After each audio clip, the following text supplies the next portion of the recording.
Nós estamos chegando no Natal. Todos nós lembramos do aniversariante.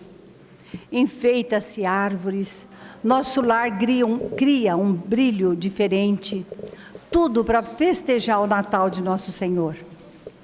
Mas raríssimas pessoas lembram que se não fosse Maria Santíssima, a sua mãe, nós não teríamos um Natal como nós temos hoje, porque foi através dela que Jesus nasceu. Pouquíssimas pessoas lembram disso, e ainda tem aquelas religiões que parece que são proibidos em tocar no assunto da Virgem Santíssima. Isso, naturalmente, nos deixa um tanto perplexo, porque Maria Santíssima, nós temos que entender que para Jesus nascer, ele não podia violar a lei, porque mais tarde ele mesmo falou: eu não vim violar a lei, mas eu vim dar cumprimento. Então ele teria que ter um corpo físico como todos nós temos, através, como todo mundo nasce, na reencarnação, que é a lei que nos sustenta, que nos dá evolução. Então, conta que Maria ficou órfã de pai e mãe, muito jovem, e um tio a colocou lá em Jerusalém, num lugar que chamava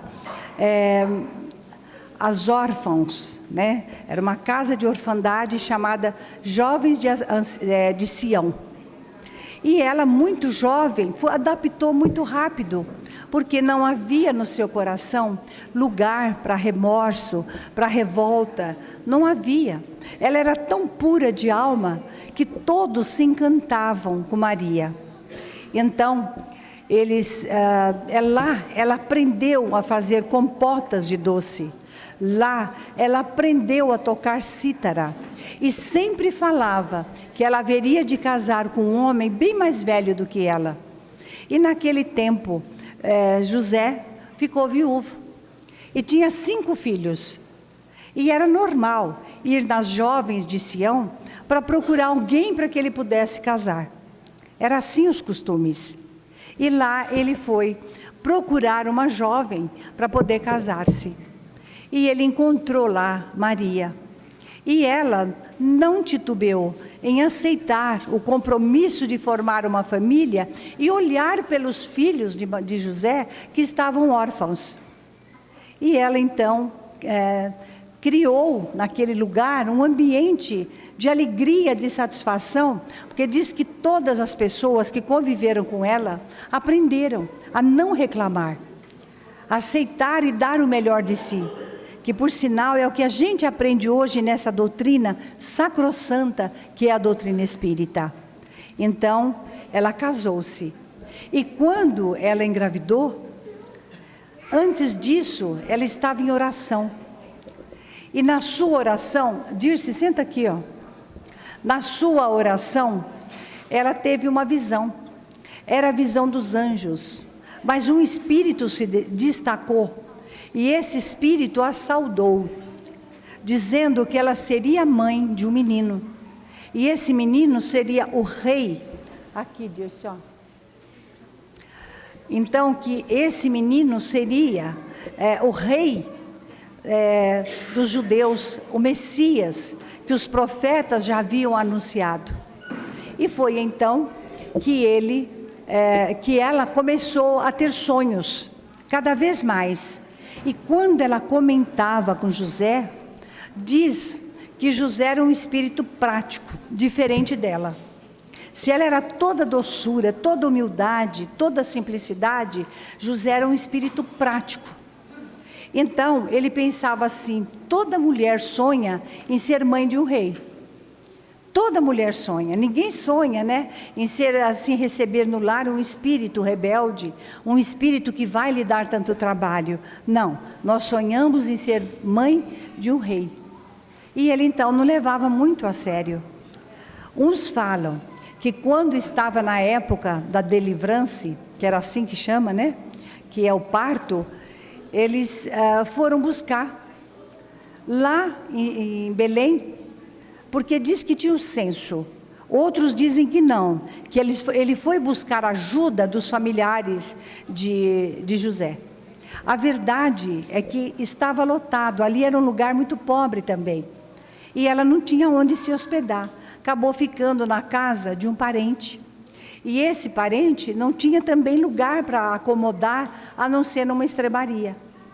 Então, por isso, naquela noite, Jesus nasceu, como diz, numa manjedoura. Mas, aqueles espíritos que têm origem dos hindus, eles falam que Jesus, nascendo ali, ele estava reverenciando os 3 reinos: o mineral, o animal e também o vegetal e também o ser humano, não é? Que é o minal. Então, eles diz que Jesus também era uma criança diferente. Parecia que ele já tinha um certo tempo. O corpo dele não parecia ser recém-nascido. Também conta que materializou uma estrela. Essa estrela guiou os pastores, porque chamava atenção. Mas será que realmente, se nós buscarmos na astrologia, houve essa estrela e depois se apagou? Não. É mais provável que essa estrela tenha se materializado. E nesta materialização, ela foi guiando, porque eram espíritos de luzes que provocou essa materialização. Foi guiando os pastores até chegar na manjedoura. E quando lá chegaram, eles adoravam aquela criança instintivamente, como se tivesse de fato na frente já de um rei, porque era um espírito de muita luz, o mais evoluído que nós conhecemos, e que esteve no planeta Terra apenas uma vez, aonde 1000 anos ele foi abaixando o padrão vibratório para poder encarnar na Terra. E todas as pessoas que encarnam no planeta, isso é lei. Essa pessoa precisa absorver, pegar o fluido, a energia do planeta para poder ter encarnação. Agora, Jesus, se ele passou por esse processo, foi um processo que nós podemos dizer, assim, que ele pegou o mais puro, o fluido, a energia mais pura do planeta. Eles falam mais quintessenciada. Quem usa esse termo é o próprio Allan Kardec. Então, ele estava aqui entre nós. E a sua passagem foi de uma forma tão incrível que jamais a humanidade silenciou. Conta que quando Jesus era criança, lá na cidade de Nazaré, diz que ele era uma criança totalmente diferente. Ele sabia agradar aqueles que sofriam. Lá havia uma fonte. Esta fonte era onde as famílias iam abastecer com a água. Quando Maria ia buscar a água, ela encontrava o caminho todo cheio de trepadeira. Ele colocava pedras, essas pedras que são esculpidas, para homenagear a sua mãe. Então Maria, que teve outros filhos, percebia que ele era uma pessoa diferente. E lá naquela fonte, aonde os casamenteiros buscavam conhecer as jovens, as jovens buscar namorados, né? Jesus era diferente. Ele sempre procurava ajudar os mais necessitados, os mais idosos e também aqueles que eram enfermos. Então ele se destacava sempre. E Maria, quando chegava na fonte, lá não tinha o WhatsApp, né? Mas tinha as mulheres que iam buscar a água. E diz que aonde tem mulher, né? Não sei como é que é, porque... Então, quando ela chegava, todo mundo silenciava. Perdia a vontade de falar da vida alheia. Era um silêncio total. Porque a sua vibração, a sua meiguice, a sua ternura, espantava os espíritos inferiores, que ali se compraziam, não é, em obsediar aquelas criaturas que ali iam. Então, Maria, com o tempo, foi esquecendo das visões, foi esquecendo dos alertas, né? Porque a sua vida era difícil, a família era muito grande, e ela fazia compotas de doce para vender para os viajantes. Conta também que Jesus trazia aqueles que estavam passando por ali, ele trazia. para dentro de casa, procurava dar o alimento, procurava dar a água, e sempre inspirava naquelas criaturas o bom proceder, né? Porque era um espírito que sobrepujava o próprio ambiente que vivia. Então Maria cresceu na sua fama também, porque diz que Jesus tinha a beleza da mãe. Aí o tempo vai correndo, e quando ele começou o seu trabalho, do qual ele veio, Maria se preocupava, porque os irmãos alertavam que Jesus não ligava para os bens materiais, não se importava em trazer dinheiro. Ele tudo falava que Deus provinha, que o Pai Celestial tinha tudo para dar para os filhos, e ele não veio para isto. Por isso, quando Jesus começou as suas pregações, e estava falando ali do reino de Deus, ela, junto com seus outros filhos, foi procurá-lo. E a casa estava tão cheia, a casa de Simão, que ela pediu que chamasse ele.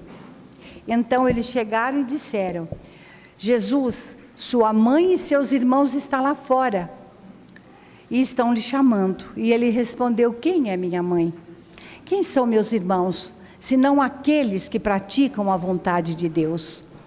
E Maria se preocupava. Ele era diferente, era uma criatura diferente. Depois começou a correr os boatos dos milagres. Imagine naquela época fazer cegos enxergar, paralíticos andar, sem falar da materialização dos pães e dos peixes, que conta que uma multidão imensa seguia o Cristo. E aí caía a noite, já estava início da noite. Os apóstolos se preocupavam.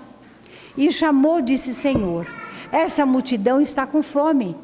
E se voltarem para casa, eles poderão morrer.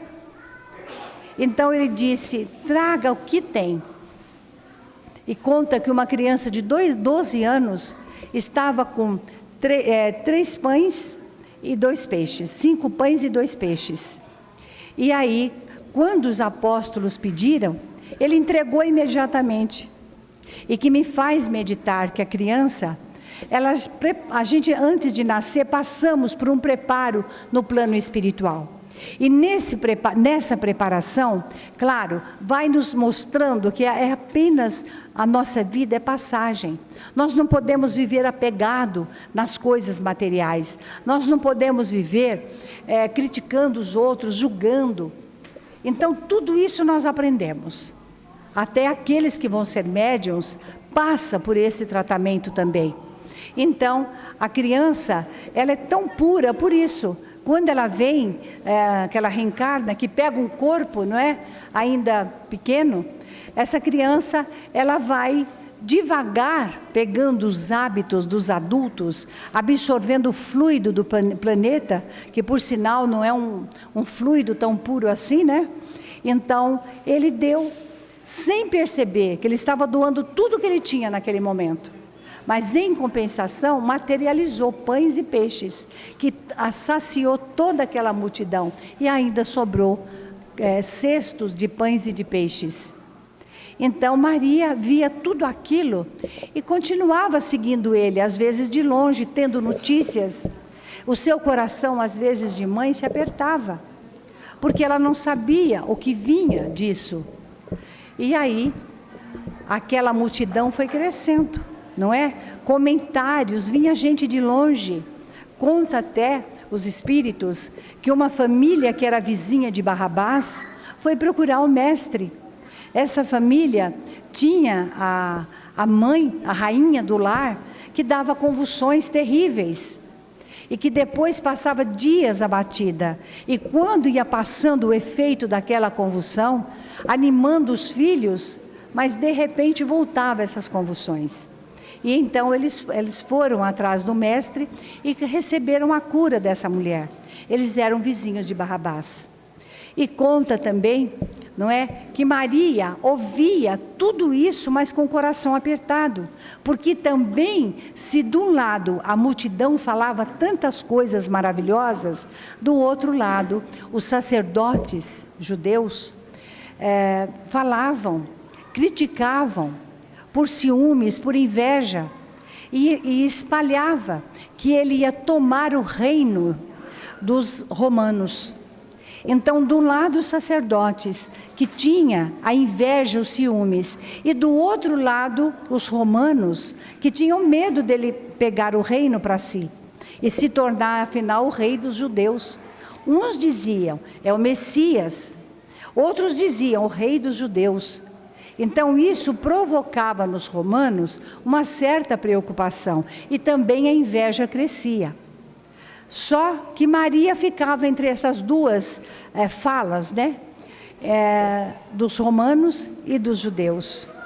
E de repente, estava se aproximando a Páscoa, e ele já estava anunciando junto dos seus discípulos que sua hora estava chegada. O momento estava chegado. E ele veio para isso. Então, quando foi a época da Páscoa, que ele foi entrar em Jerusalém, houve um grande movimento, Aquele povo, de repente, pareceu que se conscientizou, tirava capas, jogava ramos, para que Jesus passasse, sabe, pisando naqueles ramos, e ele entrou sentado no lombo de um jumento. E os apóstolos se animaram com tudo aquilo, mas havia Judas Iscariotes, que ele tinha a ilusão. Como que Jesus queria conquistar, seria o rei, se não tinha nada de material? Muitas vezes nós enganamos até, achamos que Deus vai se manifestar se nós cobrirmos essas paredes de mármores, se colocarmos aqui objetos de ouro, se colocarmos aqui alguma coisa material muito grandioso, então nós vamos achar que Deus vai estar ali. É um engano muito grande, porque Deus não precisa disso para se manifestar. Ele criou esse mundo. Se foi criado por um grupo de espíritos, como Jesus é o diretor, foi com a permissão dele. Então, nós vemos que as pessoas se iludem com tudo isso, né? E Judas, os sacerdotes já estavam procurando, e dizendo que ele precisava indicar quem era Jesus, porque havia uma dúvida. E naquela época ele disse, é aquele que eu beijar a face. Então imagine que ele beijou a face, e naquele momento os judeus, os sacerdotes, o levaram preso. Os apóstolos ficaram atônitos, porque num dia a multidão coloca ali gritando hossanas, de repente o leva preso. Eles não sabiam como se situar, e na verdade ele foi sozinho para essa situação. E João, evangelista, procurou Maria e contou para ela o que aconteceu. O seu coração materno doía tanto como nós, que embora a nossa imperfeição, não existe para uma mãe dor maior no mundo do que ver seu filho sendo perseguido. Seu filho, por mais que ele seja, pode ser um assassino, pode ser o que for, mas é seu filho. E ela sempre vai perdoar, ela sempre vai dar o motivo e a esperança de que ele vai melhorar.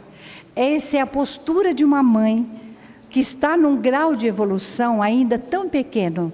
Agora imagine Maria, que era um espírito que transpirava amor, humildade, sabedoria na simplicidade. Então, o seu coração doeu naquele momento, mas imediatamente ela lembrou do passado, dos anjos. Ela lembrou que anunciaram dizendo que ele seria o Messias, o rei dos judeus, e ela começou a orar. Ela começou a buscar o Pai Celestial.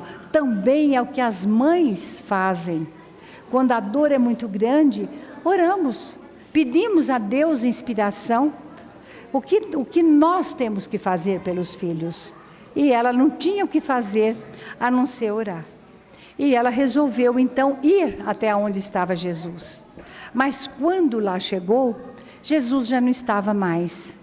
E João daí a pouco voltou e disse a Maria que Pilatos não sabia o que fazer porque ele não via injustiça naquele homem.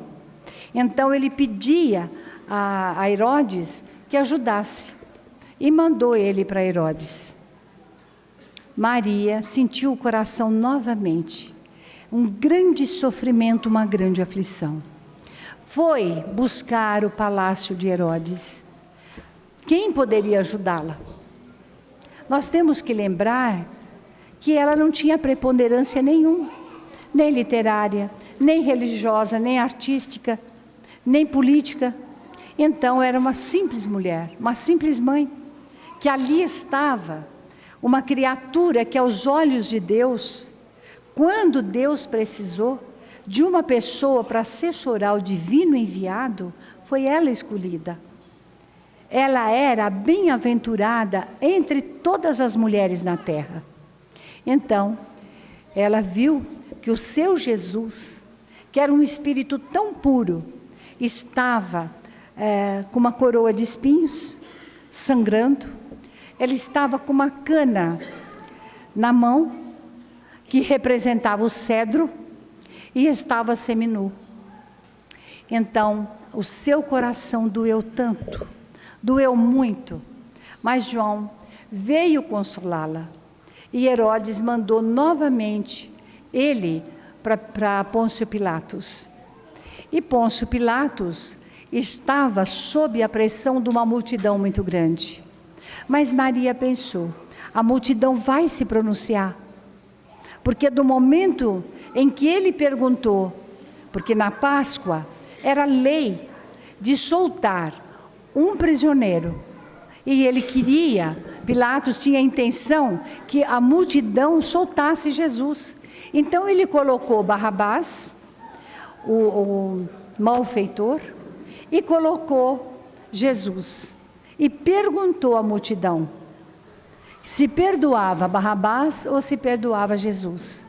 E aquela multidão em peso esqueceu na hora dos milagres, das bem-aventuranças, da materialização dos pães, dos peixes, que Jesus deu vida novamente a Lázaro, a Talita, ao filho de Jairo.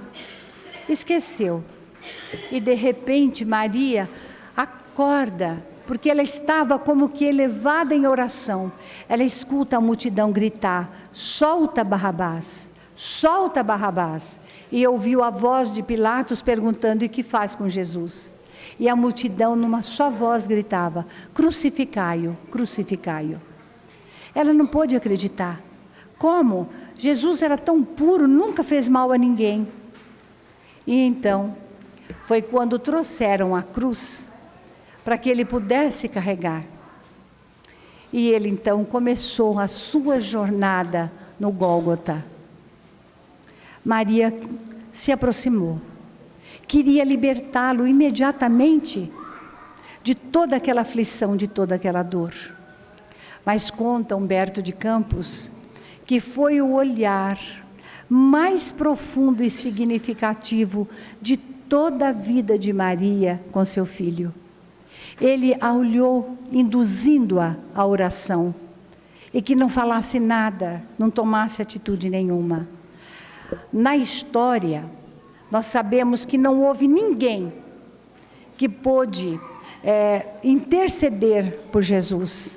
Mas, no entanto, houve uma mulher, que foi Lívia, a esposa de Públio Lentulus, que foi até o castelo de Pôncio Pilatos interceder, mas que a maldade humana também interceptou e fez com que ela ainda caísse na desgraça, porque apresentou-a como sendo adúltera, e que Pôncio Pilatos naquele momento passou a acreditar na sua impureza de mulher.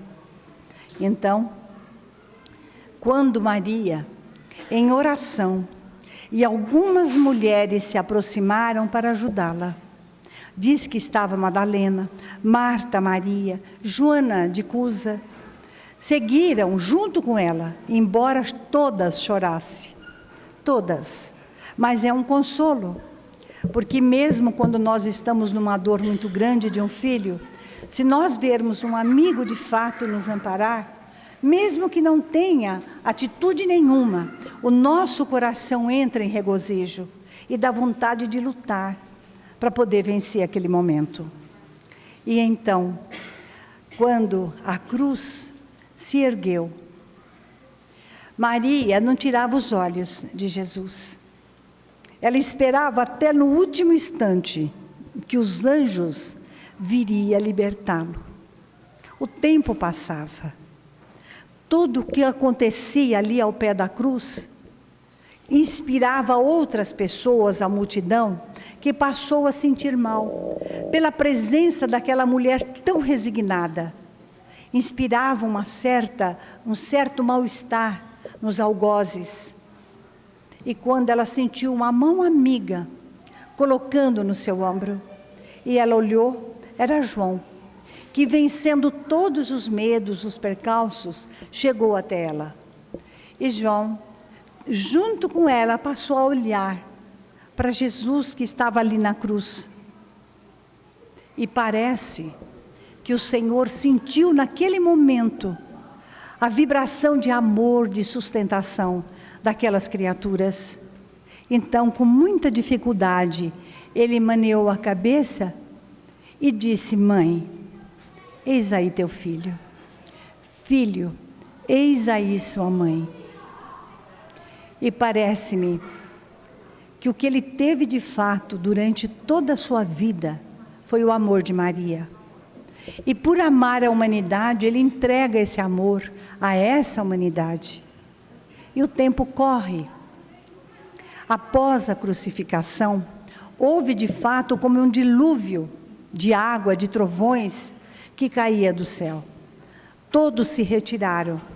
José de Arimateia pediu aos romanos que pudesse sepultar o corpo de nosso Senhor. E foi concedido. Após isso, Maria foi para Bataneia, ficou junto dos seus familiares.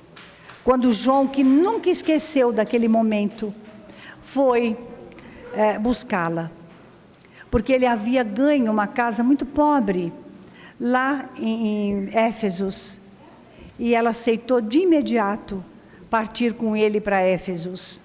Só que em Éfesos, João ficou muito sobrecarregado, porque era muito trabalho da divulgação, nos trabalhos que se realizavam de estudo, vamos dizer assim, onde se lembrava os milagres, todos os feitos, as palavras de Jesus, tinha que se escrever as memórias, então ele tinha muito trabalho. E Maria passava o maior tempo de sua vida sozinha. Agora, todos os viajantes que passavam por ali, entrava na casa. E eu acho muito bonito, porque diz que os leprosos da época, hoje a palavra é hanseníase, então eles iam para um vale. Não havia hospitais, não havia remédio, era uma doença contagiosa, então o jeito era colocá-los num vale. Mas muitas vezes eles fugiam, porque doía muito mais as saudades, a ausência da família, do que a própria lepra. E eles fugiam à noite, se escondiam durante o dia e depois continuavam andando, procurando alguma coisa que pudesse levá-los até a família. Então, ele viu a porta aberta, que nunca se fechava, e entrou. E se deparou com aquela mulher, que era a mãe de Jesus, do qual ela exaltou tanto a figura de nosso Senhor, mas enquanto ela falava, ela tecia. Diz que era um manto que parecia ser tão branco, que jamais nós podemos imaginar a brancura daquele manto. E após ele se alimentar, banhar-se, ele foi deitar. Cansado, ele adormeceu. Maria queria terminar rápido aquele manto para dar ao leproso. Mas, Quando foi de manhã, ele levantou e Maria ofereceu o manto. E a hora que ele colocou aquele manto, a todas as chagas, a epiderme que estava aberta com aquelas manchas arroxeadas, desapareceu. Imagine a emoção daquele homem. Ele podia agora voltar para a família livre da doença. Foi quando ele ajoelhou, beijou as mãos daquela mulher e disse: És Maria, a mãe de Jesus, és a Mãe Santíssima. E daí para frente, foi quando nós aprendemos a dizer Mãe Santíssima, porque demonstra o momento de sofrimento máximo da humanidade. E na nossa individualidade, quantas vezes nós dizemos Senhora, Mãe Santíssima, e nós usamos essa expressão para chorar, para amenizar o coração e para buscar forças. Mas Paulo de Tarso, o grande apóstolo convertido, ele ia passar por Éfesos, porque ele estava retornando a Jerusalém, ele ia se entregar às autoridades. E Maria, amparada por alguns conhecidos, chegou até o porto, aonde Paulo ficou impressionado com aquela mulher. Ela transpirava a espiritualidade superior, era um anjo de fato, vestida de mulher. Então, foi quando ele também beijando as suas mãos, pronunciou: És a mãe de Jesus, a nossa Mãe Santíssima. Jamais Paulo esqueceu daquela mulher. Tanto é que ele chamou Lucas, o médico, que o acompanhava em todos os lugares, e pediu que assim que desse, ele voltasse em Éfesos, para escrever as memórias de Maria. Falar da infância de Jesus, da juventude, só que não foi possível. Mas até hoje se conversa que o Evangelho de Lucas também é o Evangelho de Maria, porque algumas coisas deu para se colocar nas entrelinhas, mas nunca mais ele voltou. E Maria, sozinha, já com idade avançada, permanecia ali. Não tinha queixas, não se falava em doença, em remorso, não se falava em tristeza, em depressão. Ela era apenas um anjo que todos que passavam por ali, ela reverenciava. E beijava as mãos e podia falar de Jesus. E naquela noite ela sentiu que algo estava acontecendo. Foi quando um viajante entrou. E ela parecia lembrar aquela voz, a impressão é que era a voz de Jesus. Mas, deitada no seu leito, ela já não podia mais expressar a palavra. Foi quando ela viu, numa materialização perfeita, a figura do filho. E ele disse: Mãe, eu vim lhe buscar. Quero, meu Pai Celestial, que sejas no meu reino a rainha dos anjos. E ela então partiu. Jesus desapareceu, mas ficou uma legião de espíritos que veio buscá-la. E Maria havia ouvido falar do sofrimento dos cristãos, daqueles que estavam convertidos. E a primeira coisa que ela pediu não era voltar ao passado, rever coisas materiais. Ela queria ir de encontro aos cristãos que estavam ali presos e que dariam suas vidas por amor ao Evangelho nascente. Então, ela quis ir ver. Ela quis passar por eles, beijar suas mãos, abençoá-los como mãe. E ela entrou naquelas prisões romanas, fétidas, naquela prisão romana, aonde não havia higiene nenhuma, e todas aquelas criaturas estavam prontas para ir dar seu corpo por amor a Jesus. Eram feras, eram postes, eram um tratamento terrível de sofrimento. Mas o Chico certa vez contou que naquela época havia uma lei, que virgem não poderia ser sacrificada. Então as moças eram dadas para os soldados. E havia ali uma menina, talvez de 15 anos, 16, que estava de cócoras, morrendo de medo, sofrendo muito pela situação que estava vivendo. Imediatamente o coração de Maria se apiedou e foi até ela. E ali abençoou aquela menina. e inspirou-a para que ela pudesse cantar. E ela não sabia por quê. Aquele sofrimento havia desaparecido. E de imediato, então ela começou a cantar. E todos que estavam ali começaram a cantar. Já não viam mais aquele ambiente sujo, mas via sim uma alegria, uma esperança num futuro melhor. E eles davam os corpos, não é, para a morte, mas os romanos, eles ficavam tão apavorados, porque eles não sabiam de onde vinha aquela força que os cristãos tinham para enfrentar a morte, cantando, abençoando e ainda encarando-os de frente. Eles não sabiam. Tanto é que muitos guardas, não é? Muitos soldados romanos recuavam. Eles sentiam medo, então eles recuavam. Tinham medo de colocar as mãos em algum cristão. E então, Maria subiu para o seu reino. Depois disso, nós tivemos notícias através da psicografia de Ivônia Pereira, no livro Memórias de um Suicida, aonde Camilo Castelo Branco, o grande escritor português, que havia se suicidado, e passou um tempo muito grande no sofrimento no mundo espiritual, enorme. E depois ele conta que ele foi resgatado por servos, por mulheres, e que tinham como que uma bandeira, uma flâmula, que estava escrito Legião dos Servos de Maria. Esses espíritos, sob a inspiração e a orientação da Mãe Santíssima, permanecem até hoje no planeta. Porque não é só a espiritualidade que tem hospitais, que tem lugares próprios para recolher os suicidas, que tem lugar para recolher aqueles que desencarnam com drogas, suicídio indireto. Há nesse lugar, um lugar específico para eles, aonde eles recebem tratamentos. Mas Camilo Castelo Branco descreve pormenores dessa legião. É imensa. E Chico, então, falava, uma vez conversou comigo, para o Oswaldo Godoy, que é o dono da editora, né?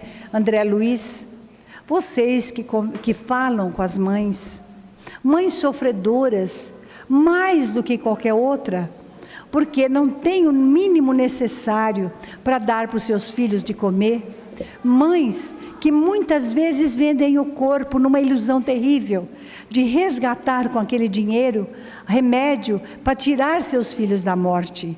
Mães que revolvem latas de lixo, procurando alimento apodrecido, que muitas vezes até os cães fogem com nojo. Mães que albergam filhos no colo, em grutas, em lugares aqui debaixo de pontes, e que tanto sofrem, porque não têm o mínimo do necessário. Conversem com elas. Fala do poder de Maria, porque ela está muito próxima da terra. E quando nós apelamos, existe uma luz tão grande, que vai abrangendo pouco a pouco o coração da mulher. E que vai transformando o sofrimento numa esperança. E logo depois, se ela souber perseverar na oração, haverá alguém que vai tirá-la, resgatá-la da situação, que vai ajudar os filhos, que vai colocá-los no bom caminho, que vai dar o alimento, que vai dar também o remédio para eles que tanto sofrem. Então, para que nós possamos ir encerrando, além de eu pedir para o manto de Maria agasalhar todos vocês, toda a família do Jesus Redivivo, todas as equipes, que é quase 60, todos os trabalhadores, médios, evangelizadores, companheiros que entrelaçam as mãos para nos dar o alimento, para nos dar a sopa no sábado, no domingo, para nos dar a costura, para nos dar, enfim, os brinquedos, o dinheiro necessário, enfim, tudo. Vocês todos são bem-aventurados. Meu coração nesse instante, juntamente com a nossa irmã, que eu a chamo de Carmelita, e que hoje eu sei que ela pertence a essa legião dos servos de Maria, eu quero pedir que abençoe os seus lares, seus entes queridos, as pessoas que vocês tanto amam, e que vive intercedendo por essas pessoas. Corações que já despertaram para o Cristo. Corações que já sentiram a luz irradiando de Jesus. Que possa Maria, com seu manto, fluir em benefício de todos nós. Então, eu quero, nesta homenagem à Mãe Santíssima, dizer a vocês que na noite de Natal, lembrem, não é para se embebedarem, para criar problema para a esposa, para os filhos, ou a esposa criar problema para o esposo, mas é sim para uma confraternização, e que o aniversariante espera de todos nós uma oração, para que possa apaziguar, onde houver rumores de guerra, que possa apaziguar os lares que estão em desajustes, que silencie os lábios, que tentam para que entrem outras pessoas no caminho errado, que paralise os pés, aqueles que vão nos caminhos da perdição. Então, nesta psicografia de Chico Xavier, através do espírito de Amaral Ornelas, nós queremos dizer: Ave Maria, Senhora, do amor que ampara e redime, ai do mundo se não fora a vossa missão sublime. Cheia de graça e bondade, é por vós que conhecemos a eterna revelação da vida em seus dons supremos. O Senhor é convosco, mensageira da ternura, providência dos que choram na sombra da desventura. Bendita sois vós, Rainha, estrela da humanidade, rosa mística da fé, lírio puro da humildade. Entre as mulheres sois vós, a mãe das mães desvalidas, nossa porta de esperança e anjo de nossas vidas. Bendito o fruto imortal da vossa missão de luz, desde a paz das manjedoras às dores além da cruz. Assim seja para sempre, ó Divina Senhora, refúgio dos que padecem nas dores da luta humana. Ave Maria, Senhora, do amor que ampara e redime, ai do mundo se não fora a vossa missão sublime. Senhora, que esse manto se estenda por todo o Brasil, a pátria do Evangelho, mas que se estenda por todo o planeta Terra, inspirando aqueles que comandam, que criam leis, aqueles que têm trabalho de serem mandatários.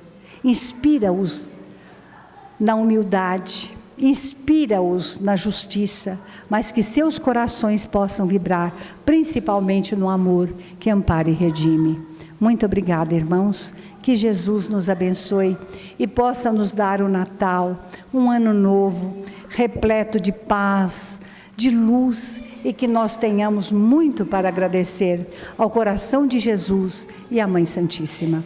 Que assim seja.